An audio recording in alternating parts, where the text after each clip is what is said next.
perhaps the president might draw from this if he took the time to watch it, is that over time, lies corrode political bases. Tim Naftali, thank you so much. Always good to see you. Appreciate it. And be sure to watch Tricky Dick, premiering tonight, 9 Eastern, only on CNN.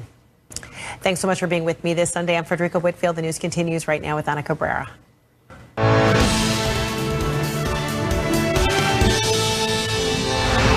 You're live in the CNN newsroom. I'm Ana Cabrera.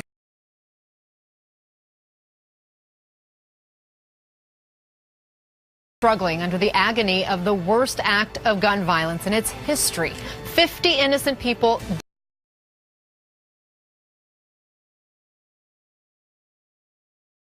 The president have left questions about where the leader of the free world stands in the fight against white supremacy. Instead of joining the world condemning this hatred and offering support to the Muslim community in New Zealand,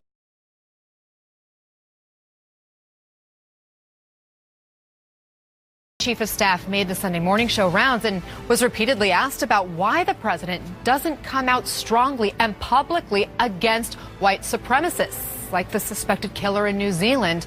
And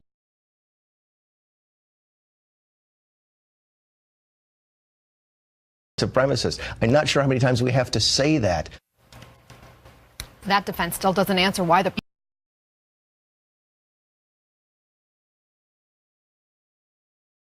use his direct line to the American people to take more cheap shots at an American war hero who's not even alive to defend himself. Trump again slamming the late Senator John McCain today. He says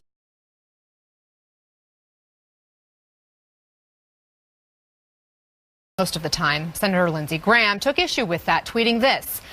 As to Senator John McCain and his devotion to his country, he stepped forward to risk his life for his country, served honorably under difficult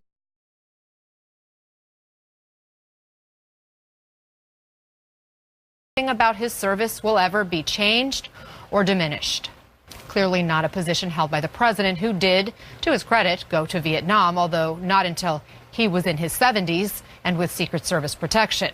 Now, other Republican voices today have been quiet on President Trump's John McCain attacks. They've withheld putting public pressure on the president to take a stronger stance against white supremacy, and the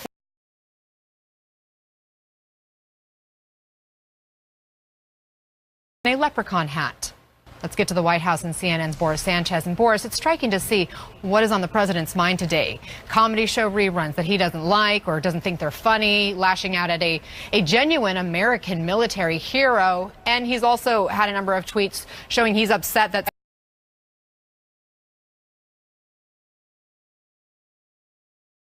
White House today addressing the actual pressing issues in the world. Well, Anna, if Twitter is any indication of where the president's focus is, it is not on white nationalism or on violence directed by white supremacists or white supremacist groups. As you noted, the president spent more time tweeting about a Fox News host than he did send out actual tweets condemning the violence that we saw in New Zealand. He also tweeted, as you noted, about SNL and Democrats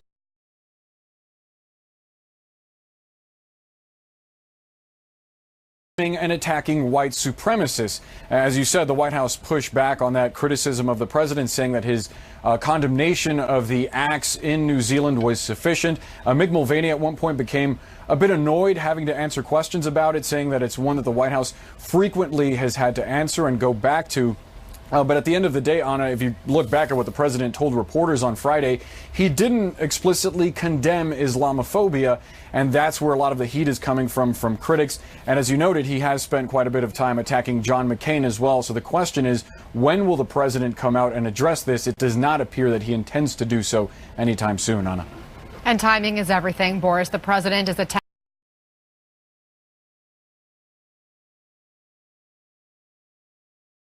46 years since his release from a Vietnamese POW camp. How is the late senator's family reacting to this renewed assault by the president?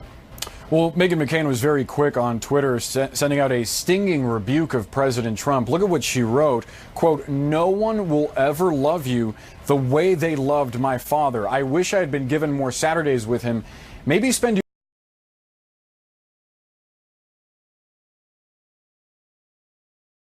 that the president is punching back at John McCain here. As you noted, he passed away more than 7 months ago. It is a bit surprising, though, that there has been so much silence on the Republican side of the aisle, with the exception of Senator Lindsey Graham, someone who is very close with John McCain. We really haven't heard much from other Republicans, and that's notable considering that last year when John McCain passed away, we heard so many moments and emotional tributes, such a vocal outpouring of support for the former senator from Arizona. Not so much now when the president is still attacking him, someone who the president said was not a war hero, Anna. All right, Boris Sanchez at the White House for us. Thank you. For more on the president's renewed attacks on the late Senator McCain, I want to bring in CNN politics executive editor Mark Preston and CNN political analysts Julie Pace and Patrick Healy.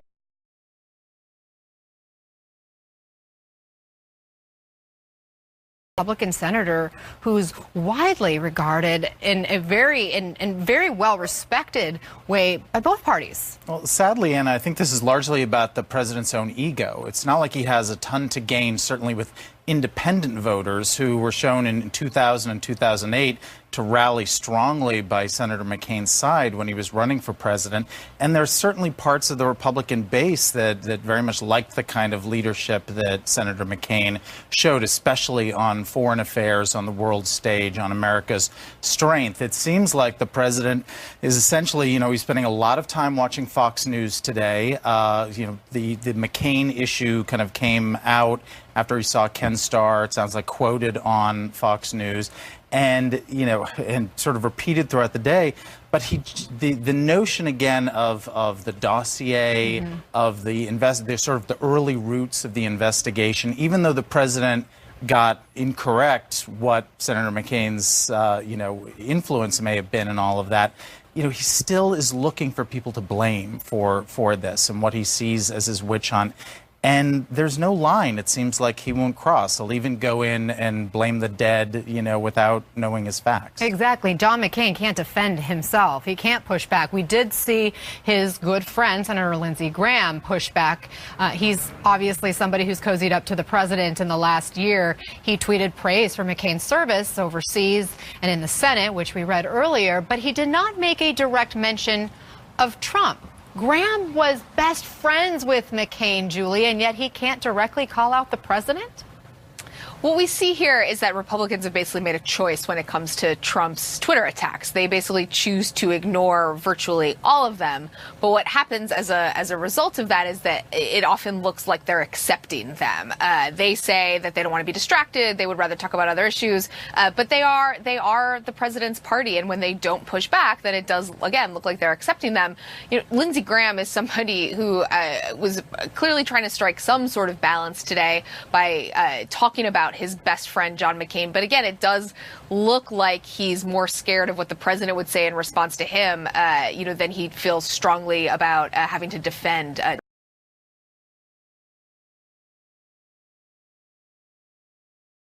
Overseas.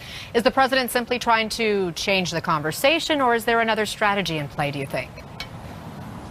Well, a couple things. One is what we saw today is classic Donald Trump. Had too much time on his hands. Patrick was saying, was watching Fox News a little bit too much and decided to really just open up the treasure chest of thoughts in his head and just release them. And as you can see, he was all over the place today. Not only was he critical of John McCain, but he went after General Motors. Then he went after the union president of the plant up in Lordstown, blaming him for partly for the reason of GM deciding to close an auto plant up there. So he's certainly all over the place. And he doesn't show a whole lot of compassion. And I do think that we've seen this time and time again that perhaps we shouldn't be looking towards President Trump to be the consoler-in-chief, to offer that compassion that as a nation sometimes that we need, or that another nation would like to hear from the leader of the free world. I mean, it doesn't seem like he's capable of doing that. So I just wonder, Anna, should we just move beyond President Trump, knowing full well that he's not going to be that person, and really just judge him on the person that he is? And I think for a lot of people, when they are judging him on the person he is, they look at him and say, you cannot even show any compassion. You cannot even acknowledge that there's a rise in anti-Semitism, that there's a rise in anger, there's a rise in all types of things right now, white nationalism. And a lot of people look at him and say that that in itself is the reason why he shouldn't be president of the United States. And that's why things have gotten so interesting as we look at him right now, but we're also looking at the Democrats who are running for president there. Anna. And so stay with me because I want to talk 2020 with all of you in just a moment. But first, we have new developments in the investigation of the Ethiopian Airlines crash. An Ethiopian official now confirms to CNN preliminary data from the black box shows similarities between that crash and the fatal Lion Air disaster in October. Both planes were Boeing 737.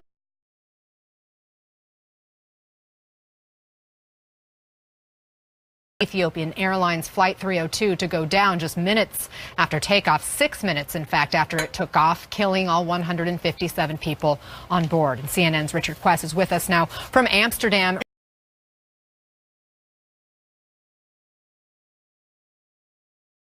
He didn't actually reveal what those similarities are, but it's sufficient to say even the mere fact that the Ethiopian transport minister said there were certain similarities between Lion Air and Ethiopian Airways, that itself is, of course, a major development. Experts point to the profile of the flight. There were the dramatic altitude changes at a very early stage in both flights, the way in which the speed didn't pick up, and then suddenly the planes were going much faster. In both cases, the similarities are there, and they are markedly different to that which you'd expect from a normal flight. So we're going to get a preliminary report within 30 days from the Ethiopians, and it will be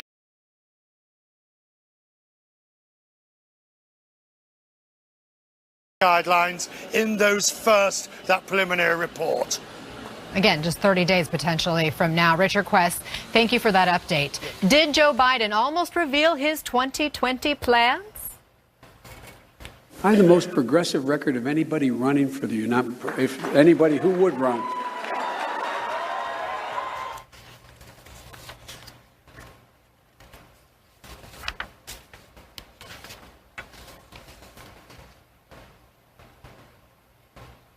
$24.99. Another Democrat officially jumping into the 2020 race this weekend, New York Senator Kirsten Gillibrand. Now, she formed an exploratory committee a couple of months ago, you may recall, but today, here's Gillibrand declaring her formal candidacy. Watch. We need a leader who makes big, bold, brave choices. Someone who isn't afraid of progress. That's why I'm running for president.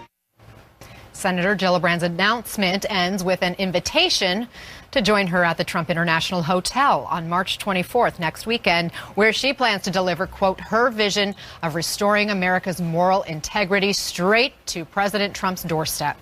Gillibrand is now one of 6 women seeking the Democratic nomination. And former Vice President Joe Biden coming very close to announcing his candidacy in the 2020 presidential race, and then he stops short. Watch.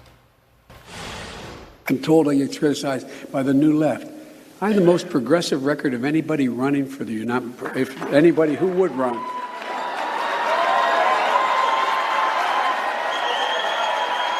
I didn't mean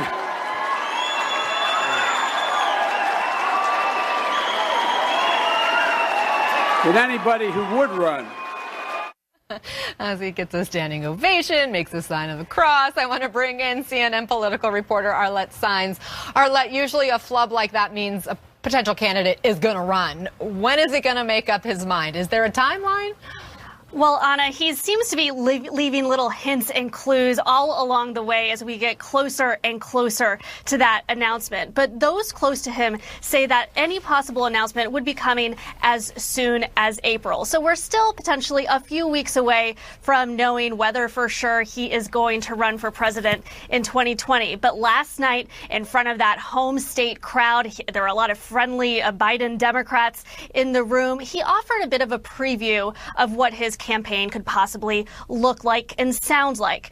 He talked about the need for the country to rise above the meanness and pettiness in politics and work towards consensus building. And Biden also framed his possible message in terms of a contrast to President Trump. Take a listen to what he had to say.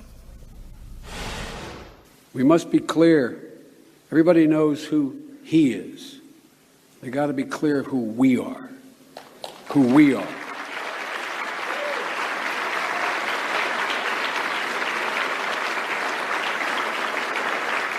They've got to understand that we Democrats, we choose hope over fear. We choose unity over division. And we choose truth over lies. Now, that was a common refrain that Joe Biden used out on the midterm campaign trail, but it also seems like he was road testing that message once again, just in case he decides to run for president in 2020. But we're still a few weeks away from knowing for sure if he's going to go ahead and launch that campaign. We know you'll keep us posted. Arlette Saenz, thank you.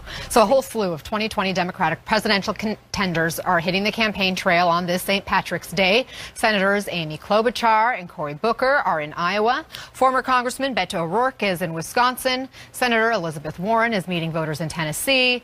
And then Hawaii Congresswoman Tulsi Gabbard is in California. And former Obama cabinet member Julian Castro is in South Carolina. Back with us now, Mark Preston, Patrick Healy, and Julie Pace. So, Patrick, the group of 2020 candidates just continues to grow. Is it more the merrier always here, or are there disadvantages potentially for the Democratic Party to have such a large field? I think Democratic voters right now are more in the more the merrier field. They want to know what the policy ideas and the issues are that'll be the priorities for these Democratic candidates. Now, someone like Joe Biden, who is painting in pretty broad strokes right now, choosing unity over division, that sounds good, but he's going to have a tough time if he does get in, if he just thinks that he can run as kind of the anti-Trump. Okay, Trump's division, I'm unity, all the voters will get that. That's not really the case. The way things work in especially Iowa, New Hampshire, South Carolina, the Democratic voters who are so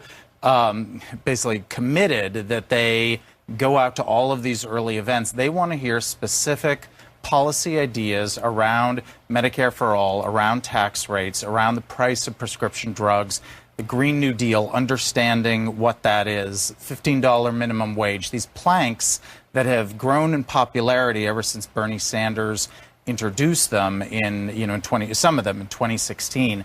So right now, at least there's an openness. Certainly, you talk to Democratic voters; they like they like this energy. Who wouldn't want the options, right? Absolutely, they're excited about having a historic number of women running. Certainly, but right now it's more of a menu of kind of policies and ideas than a really clear field. I guess there's the other thought, though, Julie, that it could be Democrats eat Democrats, and could they beat each other up so much in the primaries that it weakens the party in the general? What's your take?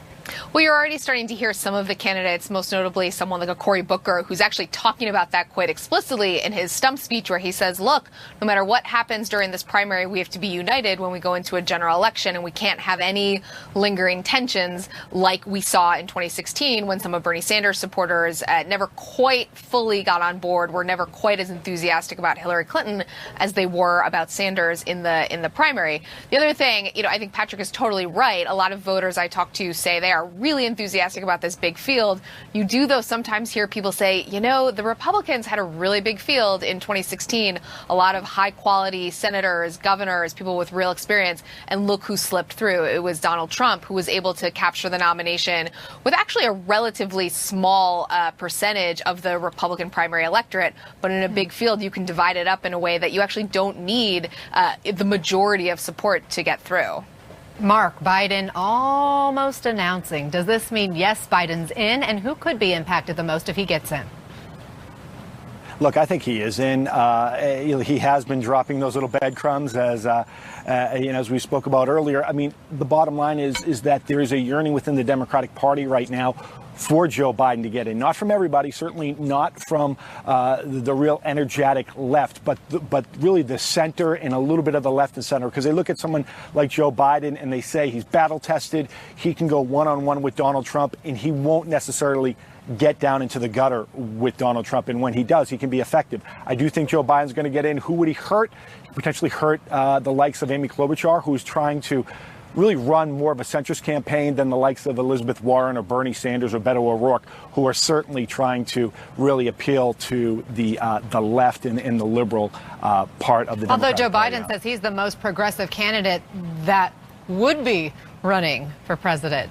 Patrick, I see you shaking your head like you don't buy it. There are more than a few Democrats are going to carve up a statement like that, Anna. I mean, it's really, Joe Biden has a record going back into the 70s that, reflected Democratic sort of moderate centrist views through those decades, but particularly the crime bill of the 1990s and the penalties that were put in place that led to the era of mass incarceration that created serious and exacerbated serious inequities in criminal justice for African Americans. And the reality is there's a lot in Joe Biden's record that does not look progressive at all to the Democratic left. So we'll have to see. He will be tested in those town halls. He will be called out by certainly journalists in interviews by what exactly he means by that. And, he's not someone who necessarily has put a lot of details on current policy ideas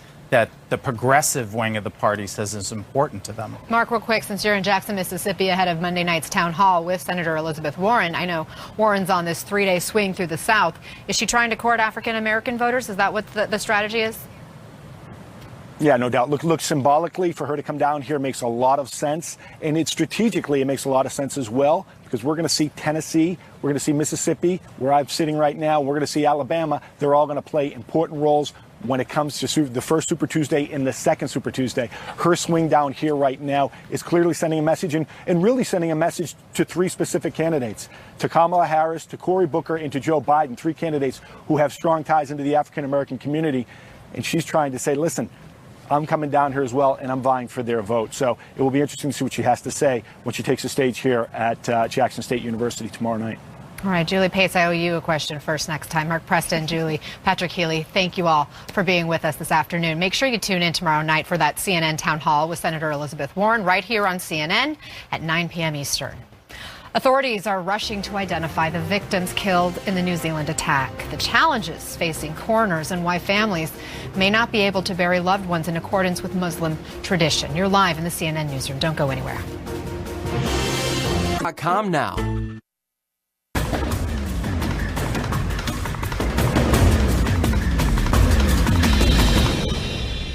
As the world continues to mourn the 50 people killed in Friday's mosque attacks in New Zealand, a number of developments today. We are now hearing from a family member of the accused killer, and cabinet ministers are already discussing new restrictions on firearms. New Zealand's prime minister saying, quote, "Our gun laws will change."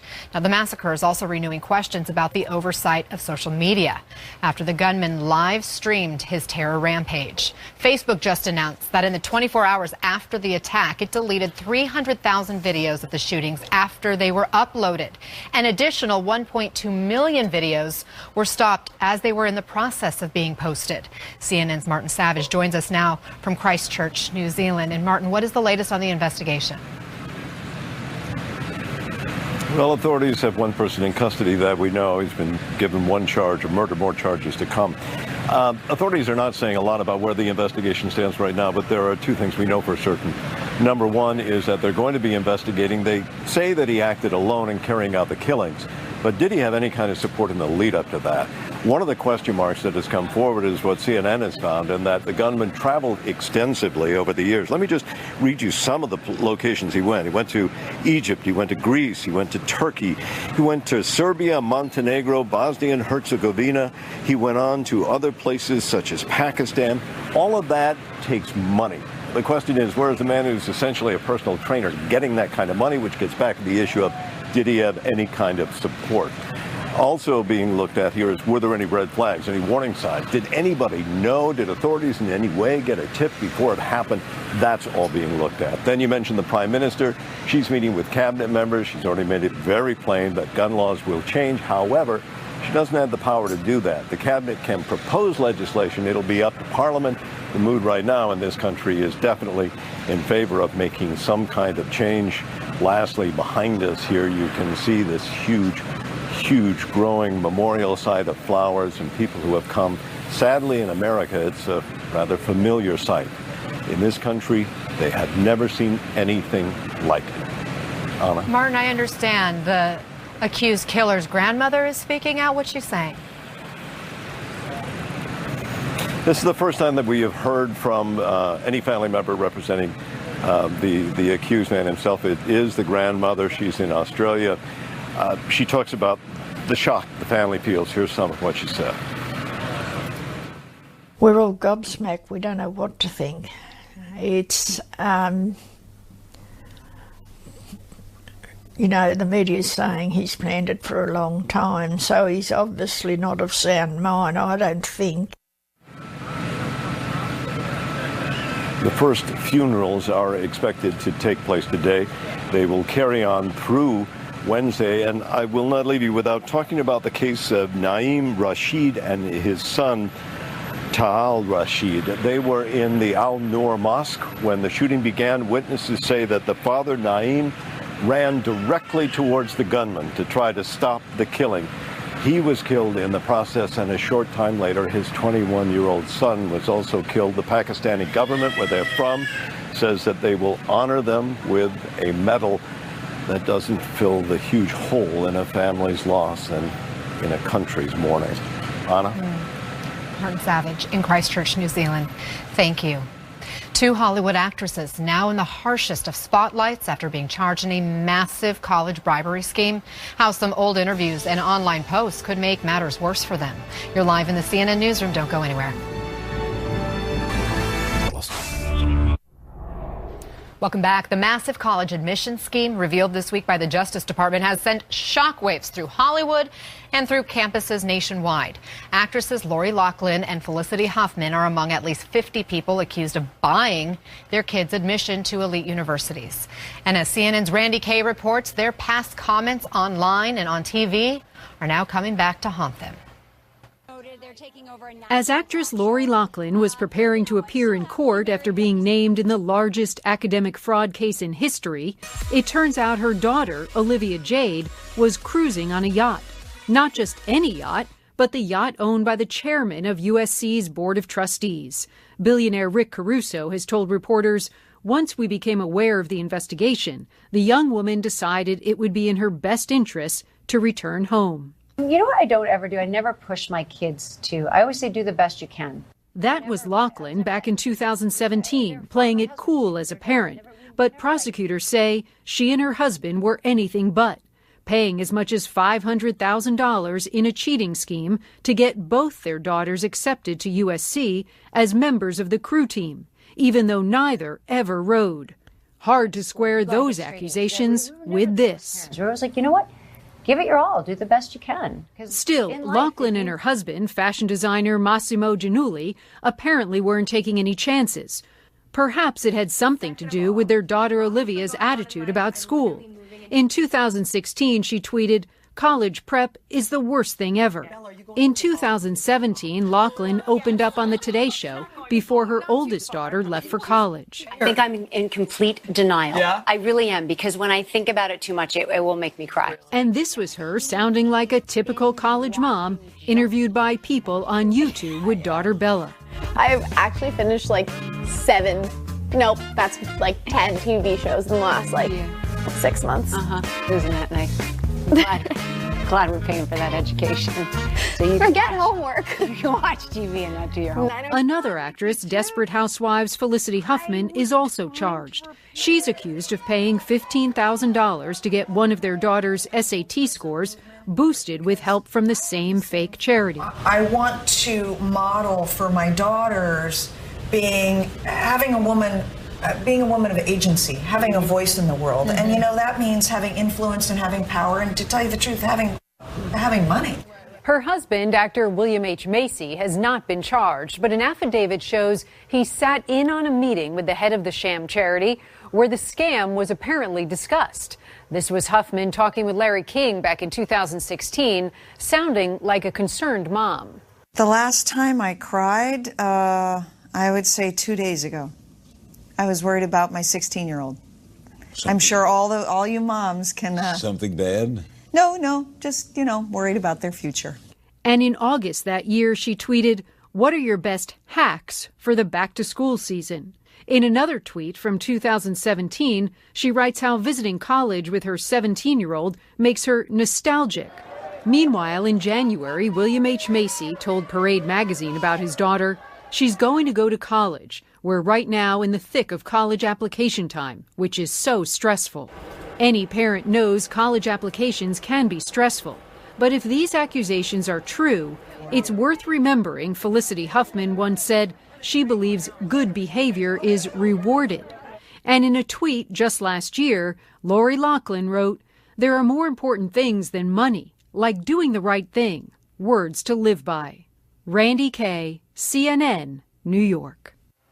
Let's dig deeper now into the scandal. Jessica Larco is joining us now. She's an assistant professor of sociology at Indiana University. Jessica, good to see you. Lori Loughlin's daughter, Olivia Jade, has now been losing sponsorships and partnerships. Olivia Jade is taking a lot of the heat. They're in the spotlight because they're a famous family, but not everyone is well known. And it's still unclear if the kids knew what their parents were up to. Do you see the students as victims of all of this? And what do you think should happen to them? I don't certainly see them as victims. They are certainly extremely privileged students who have benefited from their parents stepping in, probably from birth, to pave the way for them to get to these kinds of top college slots. And certainly there were some parents in the suit who tried to hide as much as possible from their kids in terms of especially the most egregious parts of the cheating. But we do know there was one father, George Kaplan, who is taped in part of the tapes that came out through the trial, and he is quoted as saying that he told his daughter to be stupid while she was being essentially assessed for a fake learning disability in order to game the system, in order to have essentially use the legal system of accommodations to get extra advantages, to things like extra time on tests, things like a separate space to take exams, with the explicit purpose of being able to get higher grades. And so certainly there were some kids who were fully aware of the kinds of advantages that their parents were getting for them. And I would argue that certainly doesn't make them look particularly good in those kinds of situations. As a sociology professor, I'm interested in your perspective on the motivations behind this scandal. The parents involved in this, are they really doing this to try to help their kids, or do you think it is for themselves in a way so they can say, my child goes to such and such school? Absolutely. I think there's two parts to this. Part of it is that they want to emotionally safeguard their kids, that they want to protect their kids from the possibility of failure, because that makes them feel like good parents. Because especially as privileged parents, they're told that their job is to make their children's lives happy and make their kids successful, and that they feel happy when their kids feel happy. And that's part of why I think they were hiding that kind of cheating from their kids, to make it feel to those kids as if they got into these schools on their own merit. Because even though our society is very much not a meritocracy, we like to think that it is, and we like to reward people who are able to pull themselves up by their bootstraps or get into Stanford or get into Yale by their own merit. But I think, as you were mentioning, I think there is something else going on here as well. There's this part of this where parents are, especially these privileged parents, are trying to gain status for themselves and see their status as parents, as